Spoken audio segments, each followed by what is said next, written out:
Hello everyone, स्वागत सत्कार और अभिनंदन आप सभी का एक बार फिर से उत्कर्ष नर्सिंग क्लासेस के इस ऑनलाइन प्लेटफॉर्म में।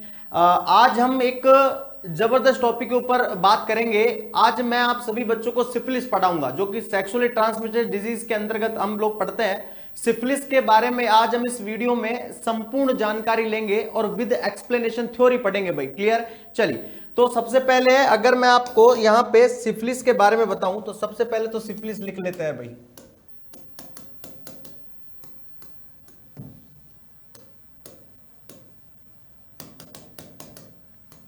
सिफिलिस के बारे में अब हम संपूर्ण जानकारी प्राप्त करेंगे। तो याद रखना, ये सेक्सुअली ट्रांसमिटेड डिजीज होती है जो कि ट्रेपोनोमा पैलिडम बैक्टीरिया से होती है। किससे? तो लिख लेना, it is a sexually transmitted disease.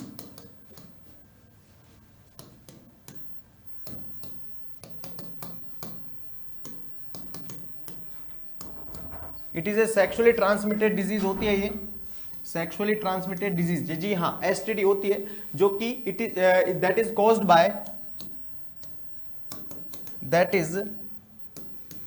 Caused by treponema pallidum. किससे हो रही है? ट्रेपोनोमा पैलिडम से हो रही है। ठीक है, हाँ, जो कि बैक्टीरिया होता है भाई। ये वायरस नहीं होता है, याद रखना।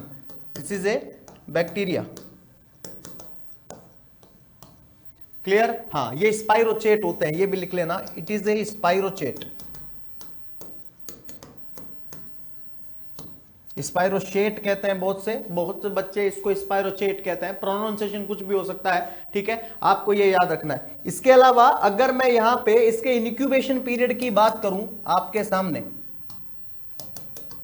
कि सर इसका इनक्यूबेशन पीरियड कितना होता है, अगर हम इसके इनक्यूबेशन पीरियड की बात करें यहीं पे, तो याद रखना 9 से लेकर के 90 दिन का होता है इसका इनक्यूबेशन पीरियड। कितना होता है? 9 to 90 डेज। 9 से लेकर के 90 दिन का इसका इंक्यूबेशन पीरियड होता है आपके सिफिलिस का, 9 से लेकर के 90 दिन का। क्लियर? ये बात आप सभी बच्चे याद रखिएगा भाई। ठीक है, चलिए, उसके बाद अब हम बात करेंगे मोड ऑफ ट्रांसमिशन की। किसकी बात करेंगे अब हम? दैट इज नेक्स्ट हम बात करने वाले हैं मोड ऑफ ट्रांसमिशन की।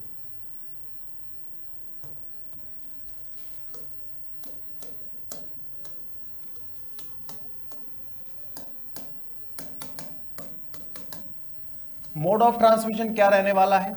मोड ऑफ ट्रांसमिशन याद रखना, इसके अंतर्गत मोड ऑफ ट्रांसमिशन आपको ऐसे पढ़ना है। पहला तो होता है सेक्सुअली ट्रांसमिशन। अब ये जो सेक्सुअली ट्रांसमिशन है, ये 3 प्रकार से फैल सकता है आपके। कितने प्रकार से? 3 प्रकार से। इसको 3 के अंदर हम लोग डिवाइडेड करेंगे। पहला तो एनल के थ्रू फैल सकता है, दूसरा ओरल के थ्रू फैल सकता है, तीसरा जेनाइटल के थ्रू फैल सकता है। किसके? जेनाइटल के थ्रू। ठीक है, हाँ, एनल, ओरल और जेनाइटल, ये याद रखना। ये होता है आपके सेक्सुअली ट्रांसमिशन। ठीक है, सेक्सुअली अगर ट्रांसमिशन हो रहा है इंटरकोर्स के दौरान, तो एनल, ओरल या जेनाइटल, 3 प्रकार से फैल सकता है।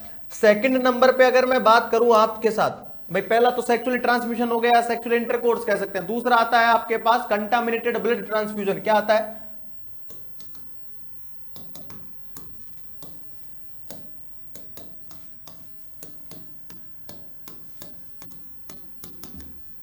कंटामिनेटेड ब्लड ट्रांसफ्यूजन आता है।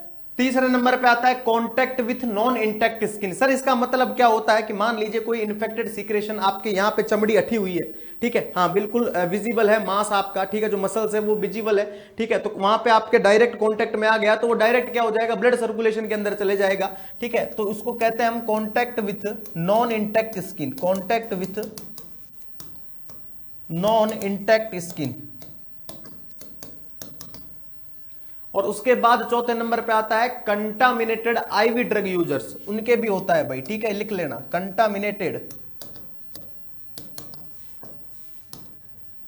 कंटामिनेटेड जो आईवी ड्रग जो यूजर्स होते हैं, उनके भी सिफिलिस होने के चांसेस बहुत होते हैं। This is the mode of transmission of syphilis. कि सिफिलिस कैसे कैसे फैल सकता है? सेक्सुअली इंटरकोर्स या सेक्सुअली ट्रांसमिशन से, एनल, ओरल और जेनाइटल्स के थ्रू फैल सकता है, कंटामिनेटेड ब्लड ट्रांसफ्यूजन, अगर आपने किसी पर्सन के सिफिलिस हो रखा है, उसका ब्लड ले लिया, ठीक है, तो उससे हो सकता है। Contact with non intact skin से हो सकता है। कंटामिनेटेड आईवी ड्रग यूजर से हो सकता है भाई। क्लियर है? हाँ, इसके बाद अब हम बात करेंगे इसके साइन एंड सिम्टम्स की। किसके बारे में बात करने वाले हैं अब हम? अब हम बात करने वाले हैं इसके साइन एंड सिम्टम्स के बारे में। तो हेडिंग लग जानी चाहिए साइन एंड सिम्टम्स कि सर अब इसके साइन एंड सिम्टम्स देखेंगे कि साइन एंड सिम्टम्स कौन कौन से सर इसके अंतर्गत हमें देखने को मिलते हैं। तो स्टेज के रूप में देखेंगे भाई। कैसे देखेंगे? हम देखेंगे स्टेज के रूप में। सबसे पहले हम देखेंगे प्राइमरी स्टेज के अंदर क्या देखने को मिलता है। क्या प्राइमरी स्टेज के अंदर हमें क्या देखने को मिलता है? सबसे पहले प्राइमरी स्टेज के अंदर तो याद रखना, इस प्रकार की जो स्टेज के अंदर जो बैक्टीरिया होता है, अरे भाई साइन सिम्टम्स में प्राइमरी स्टेज के अंदर हम लोग देख रहे हैं, इस प्रकार के स्टेज के अंदर जो बैक्टीरिया होता है वो आपकी बॉडी में एक गोल सा या राउंड शेप का होल बना देता है, छेद कर देता है। ठीक है, हाँ, इसके अंदर यही लिखते हैं इन दिस स्टेज। क्या लिखेंगे? In this stage entry of bacteria.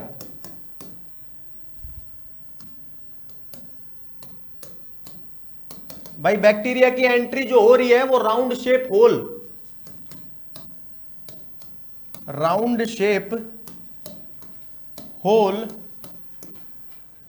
Should be present. Round shape का होल शुड बी क्या होता है? प्रेजेंट होता है भाई। ठीक है, और ये राउंड शेप का जो होल होता है बॉडी पे, उसको क्या कहते हैं? तो कैन कोर कहते हैं। आप लोगों ने बहुत बार सुना होगा कि कैन कोर क्या होता है। तो आज याद रखना, जो बैक्टीरिया होता है आपके, ठीक है, वो क्या करेगा आपकी बॉडी में, जब जहां से एंटर करेगा वहां पे एक राउंड कलर का गोल गोल सा एक होल बना देगा, उसे कहेंगे कैन कोर। क्या कहते हैं? कैन कोर प्रेजेंट होता है। उसके बाद लिख लेना दैट इज कॉल्ड, उसे किस नाम से जाना जाता है? उसे जानते हैं CHANCORE, कैनकोर के नाम से जानते हैं उसको। किस नाम से? कैनकोर के नाम से जानते हैं भाई। ठीक है, तो ये याद रखिएगा, कैनकोर के नाम से उसको जाना जाता है, CHORE कर लीजिए। ठीक है, हाँ, इसके अलावा इस स्टेज के अंदर और क्या क्या देखने को मिलता है? तो इसके अलावा लिख लेना एनोरेक्सिया भी देखने को मिलेगा आपको। क्या देखने को मिलता है? एनोरेक्सिया देखने को मिलता है। Nausea, vomiting, fever, irritation, nausea, vomiting, irritation. इसके अलावा अगर मैं बात कर रहा हूं फीवर, ये सब कुछ प्रकार जो आपको ये साइन सिम्टम्स दिख रहे हैं, ये सिर्फ प्राइमरी स्टेज में दिख रहे हैं। किस में दिख रहे हैं? अरे भाई ये दिख रहे हैं आपके प्राइमरी स्टेज के अंदर। अब हम बात करेंगे सेकेंडरी स्टेज की। भाई हमको सेकेंडरी स्टेज की बात करना भी जरूरी है कि सेकेंडरी स्टेज के अंदर क्या देखने को मिलेगा। सेकेंडरी स्टेज की बात करते हैं तो याद रखना, सेकेंड नंबर पे आता है आपका secondary stage.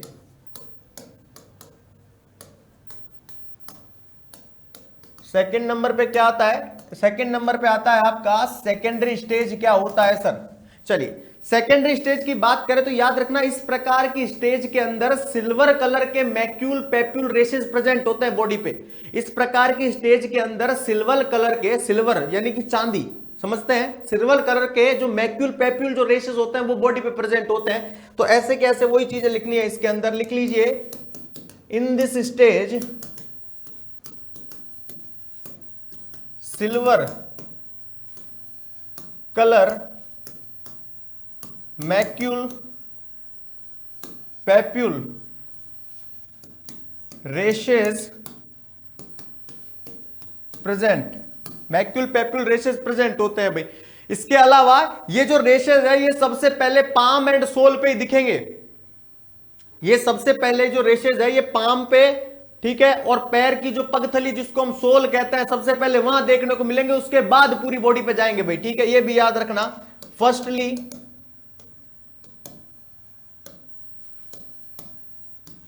Appear palm and sole and then entire body, और उसके बाद पूरी बॉडी पे देखने को मिलेंगे भाई। उसके बाद पूरी बॉडी पे देखने को मिलते हैं। इसके अलावा और क्या देखने को मिलेगा? बॉडी में पेन देखने को मिलता है, वेट लॉस हो जाएगा। क्या देखने को मिलेगा? बॉडी में पेन, वेट लॉस है, एंजाइटी है। एंजाइटी देखने को मिल जाएगी। इसके अलावा हम कह सकते हैं डिप्रेशन भी देखने को मिल जाता है। क्या देखने को मिल जाता है? डिप्रेशन देखने को मिल जाता है। साथ ही एबनॉर्मल डिस्चार्ज भी हमें देखने को मिलता है। याद रखना क्या देखने को मिलेगा? Abnormal discharge. और कभी कभी किसी पेशेंट के अंदर बर्निंग सेंसेशन भी देखने को मिलता है भाई, है क्या देखने को मिलता है? बर्निंग सेंसेशन भी देखने को कभी कभी पेशेंट के अंदर हमें मिल जाता है। क्लियर है? तो this is the secondary stage. ये कौन सी हो गई? सेकेंडरी स्टेज हो गई। अब हम बात करेंगे, देखो पहली स्टेज प्राइमरी है, इसके अंदर बैक्टीरिया ने होल प्रेजेंट किया और बॉडी के अंदर घुस गया, उसको हमने कैनकोर नाम दे दिया। नॉर्मल जो anorexia, nausea, vomiting, irritation, fever है जो इसके अंदर क्या हो गए? शो हो चुके हैं। उसके बाद सेकेंडरी स्टेज के अंदर सिल्वर कलर के मैक्यूल पैप्यूल रेसेस बॉडी पे प्रेजेंट होते हैं। सबसे पहले पाम एंड सोल पे प्रेजेंट होंगे, उसके बाद पूरी बॉडी पे प्रेजेंट होते हैं। इसके अलावा बॉडी में पेन होता है, वेट लॉस हो जाएगा, एंजाइटी देखने को मिलता है, डिप्रेशन देखने को मिलता है, एबनॉर्मल डिस्चार्ज देखने को मिलता है, ब्लरिंग सेंसेशन और डिप्रेशन। क्लियर है? अब आता है आपका थर्ड नंबर पे लेटेंट स्टेज। कौन सा आता है बेटा? थर्ड नंबर पे आता है latent stage.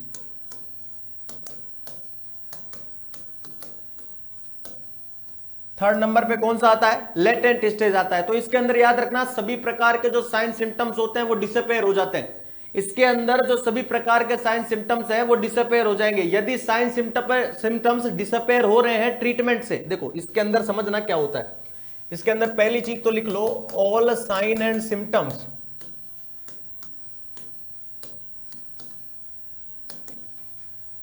All sign symptoms disappear.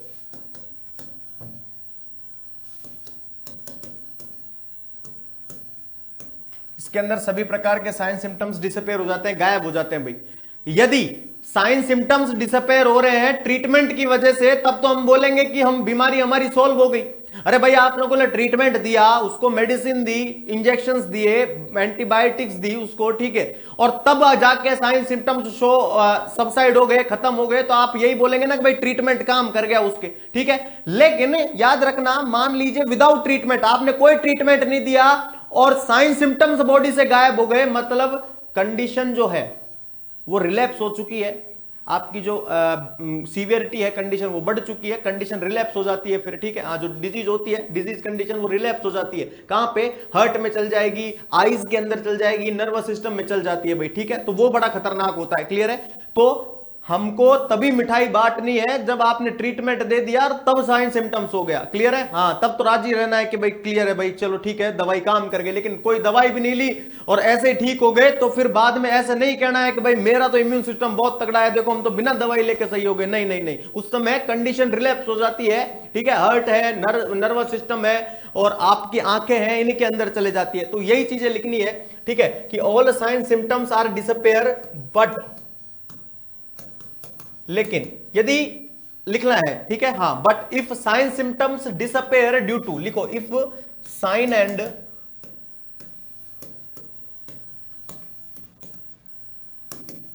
Symptoms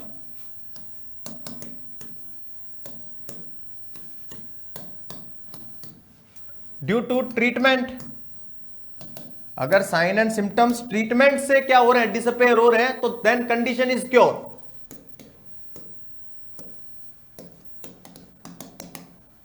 condition क्या हो चुकी है? क्योर हो चुकी है भाई, ठीक है। हाँ, कंडीशन क्या हो चुकी है? बिल्कुल क्योर हो चुकी है, आप सही हो चुके हैं। But if without treatment,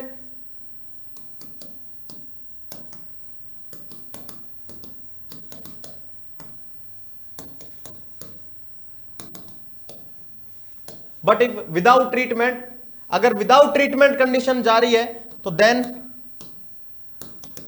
indicate करता है, फिर ये देन इंडिकेट करता है कि जो कंडीशन है वो रिलैप्स हो चुकी है भाई, लिख लेना। देन इंडिकेट कंडीशन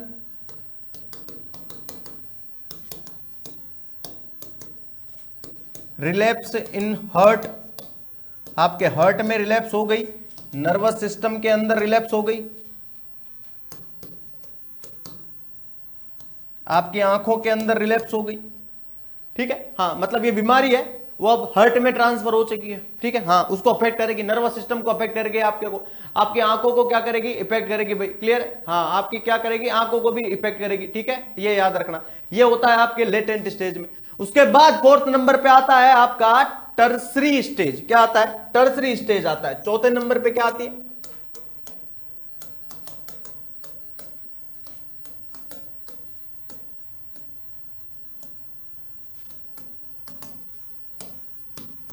चौथे नंबर पे आता है आपका टर्सरी स्टेज। याद रखिएगा ये एंड स्टेज होती है, ठीक है, लिख लीजिए, it is the end stage.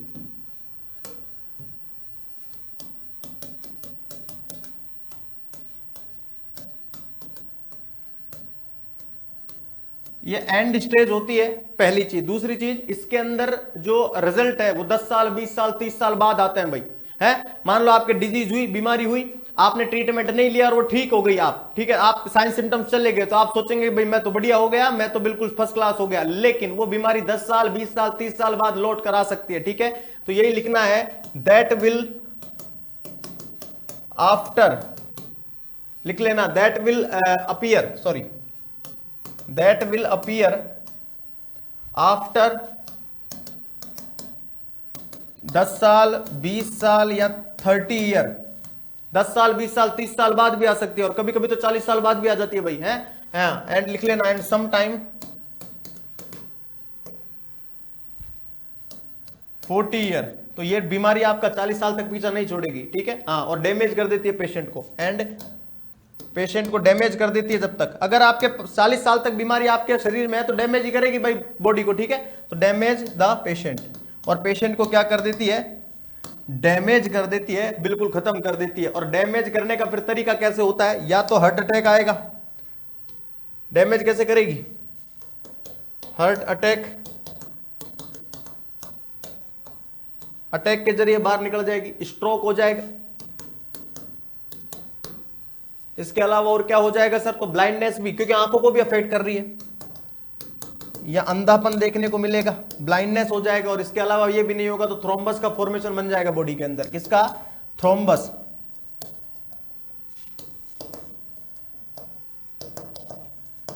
Body के अंदर क्या हो जाएगा? थ्रोम्बस का फॉर्मेशन बन जाएगा भाई, है। तो ये याद रखिएगा, ये चारों प्रकार की स्टेज आई थिंक आप सभी बच्चों के समझ में आ गई होगी भाई, क्लियर है। हाँ, ये चारों प्रकार की जो स्टेज है ये आप आई थिंक आप सभी बच्चों के समझ में आ गई होगी, क्लियर है। नेक्स्ट, अब इसके बाद आता है आपका डायग्नोसिस। क्या आता है? डायग्नोसिस आता है। तो अब हम फोकस करेंगे डायग्नोसिस पे। किस पे फोकस करेंगे?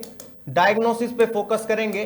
डायग्नोसिस के अंदर से भी सवाल आपके आगामी एग्जाम के अंदर बिल्कुल बन सकते हैं सर। सबसे पहले नंबर पे हम करते हैं कान टेस्ट करते हैं भाई। कौन सा? अपने कान टेस्ट नहीं करते हैं, नाम है KAHN, काहन टेस्ट, कान टेस्ट नहीं, ठीक है। हाँ, तो कहीं कोई आप लोग सुन रहे कान टेस्ट। देखो पहले नंबर पे करते हैं KAHN टेस्ट, कान टेस्ट करते हैं पहला। दूसरे नंबर पे करते हैं, आप लोगों ने सुना होगा वाशरमान टेस्ट। दूसरे नंबर पे कौन सा करते हैं? वाशरमान। दूसरे नंबर पे करते हैं आप वाशरमान टेस्ट करते हैं, ठीक है। हाँ, एक तो कान टेस्ट होता है, एक वाशरमान टेस्ट होता है। ये याद रखना, ये जो टेस्ट होते हैं ये ट्यूब फ्लोकुलेशन या स्लाइड फ्लोकुलेशन कह सकते हैं, ये होते हैं, ठीक है। हाँ, ये ट्यूब फ्लोकुलेशन, अरे परख नली में देखते हैं ना भाई, हाँ, या फिर स्लाइड पे टेस्ट होता है इसका, ठीक है। स्लाइड फ्लोकुलेशन या ट्यूब फ्लोकुलेशन होता है। एक इसके अंदर जो सवाल बन के निकलता है वो ये निकलता है कि सर तीसरे नंबर पे जो टेस्ट होता है वो उसको बोलते हैं FTA। क्या बोलते हैं? FTA ABS। ये टेस्ट क्या होता है सर? ये टेस्ट पे सवाल उठता है आपका important, what is the meaning of FTA ABS? इसका फुल फॉर्म बताइए। तो आपको बताना है इसका full form fluorescent treponemal antibody absorption test. क्या है इसका full form?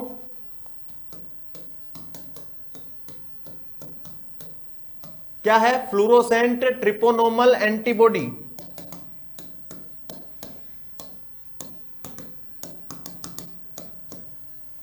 Fluorescent treponemal antibody absorption test.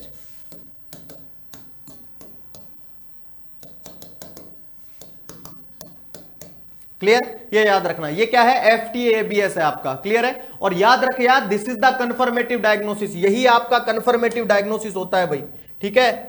It is a confirmative diagnosis.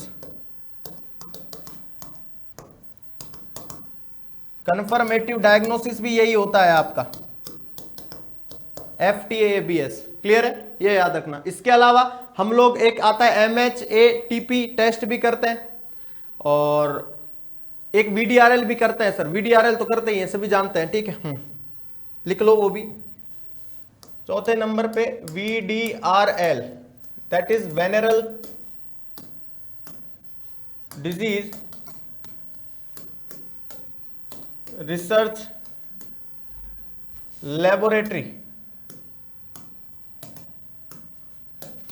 Test.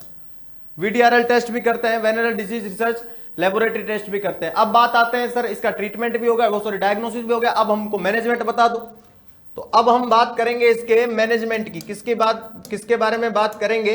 अब हम बात करेंगे सिफिलिस के मैनेजमेंट की। सिफिलिस के अंदर कौन कौन सा मैनेजमेंट दिया जाता है? तो ड्रग ऑफ चॉइस के रूप में क्या देते हैं? पेनिसिलिन देते हैं। यह सवाल बहुत बार पूछा हुआ है, याद रखना। ड्रग ऑफ चॉइस,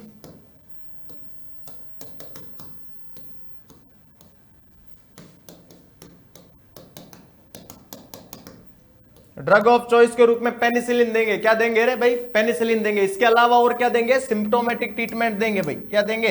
सिम्टम्स के आधार पे ट्रीटमेंट दिया जाएगा, सिम्प्टोमेट्रिक ट्रीटमेंट देंगे, ठीक है, ये याद रखना।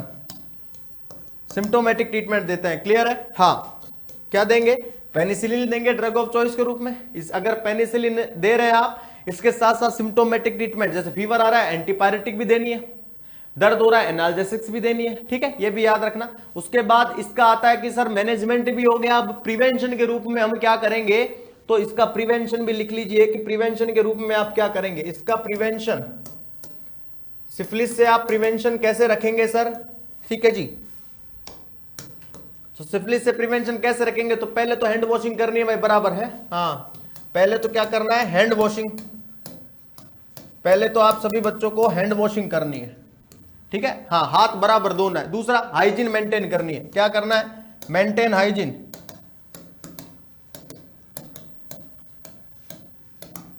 Maintain hygiene. इसके अलावा तीसरा, कॉन्ट्रासेप्टिव का यूज करना है। जी हाँ, अगर आप सेक्सुअल इंटरकोर्स करते हैं तो कॉन्ट्रासेप्टिव का यूज करना है।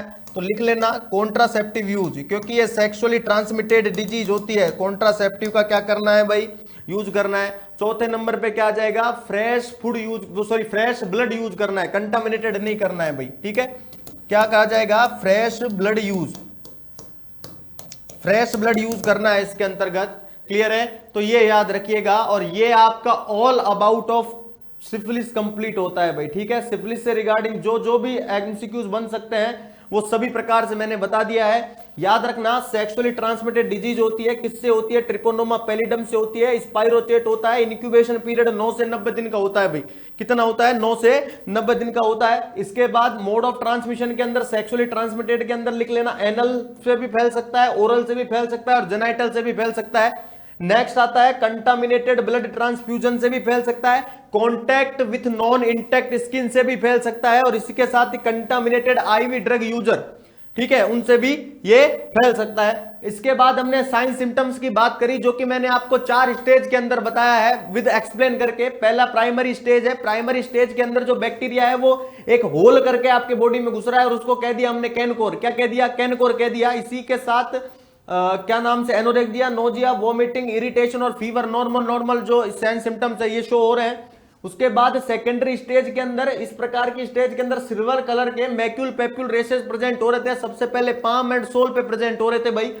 उसके बाद पूरी बॉडी पे, फिर बॉडी एक, weight loss, anxiety, depression, abnormal disorder और बर्निंग सेंसेशन हम लोगों ने बताया है। नेक्स्ट आता है थर्ड पे लेटेंट स्टेज आपका। याद रखना, ऑल साइन सिम्टम्स डिसअपेयर हो जाएंगे भाई, सारे के सारे साइन सिम्टम्स, ये स्टेज समझ लेना, सारे के सारे साइन सिम्टम्स डिसअपेयर हो जाएंगे। डिसअपेयर अगर आपने ट्रीटमेंट देके, मान लो आपने ट्रीटमेंट दिया और डिसअपेयर हो गए साइन सिम्टम्स, तो कहने का मतलब यह है कि फिर तो मिठाई बढ़ जानी चाहिए कि भाई डिजीज हमारी क्या हो चुकी है, क्योर हो चुकी है भाई, है। लेकिन आपने ट्रीटमेंट दिया भी नहीं और साइन सिम्टम्स क्या हो गए? डिसअपेयर हो गए, तो याद रखना डिजीज रिलैप्स हो जाती है भाई, है, रिलैप्स हो जाती है। जो कंडीशन है वो आपकी रिलैप्स हो जाएगी, हार्ट में, नर्वस सिस्टम में, आंखों में।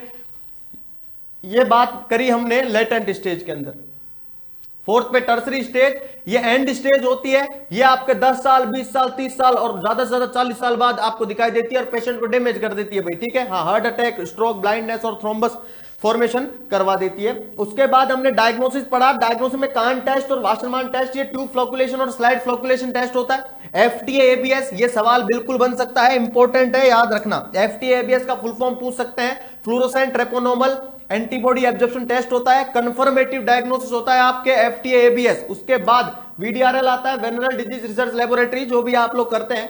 मैनेजमेंट के अंदर हमको ड्रग ऑफ चॉइस के रूप में सवाल बन सकता है। पेनिसिलिन देते हैं, सिम्टोमेटिक ट्रीटमेंट देना है। सिम्टोमेटिक ट्रीटमेंट का मतलब सिम्टम्स के आधार पर ट्रीटमेंट देना है। अगर उसके फीवर हो रहा है आप एंटीपायरेटिक दे दीजिए, अगर उसके दर्द हो रहा है एनाल्जेसिक दे दीजिए, ठीक है, हाँ, सिम्टम्स के आधार पर। नेक्स्ट अगर मैं बात करूं प्रिवेंशन के रूप में, तो हैंड वॉशिंग बराबर करनी है, हाइजीन बराबर से मेंटेन करनी है, साथ ही कॉन्ट्रासेप्टिव का यूज करना है, और इसी के साथ ही फ्रेश ब्लड यूज करना है, कंटामिनेटेड नहीं करना है। क्लियर है? तो ये हमने बात करी है ऑल अबाउट ऑफ सिफिलिस।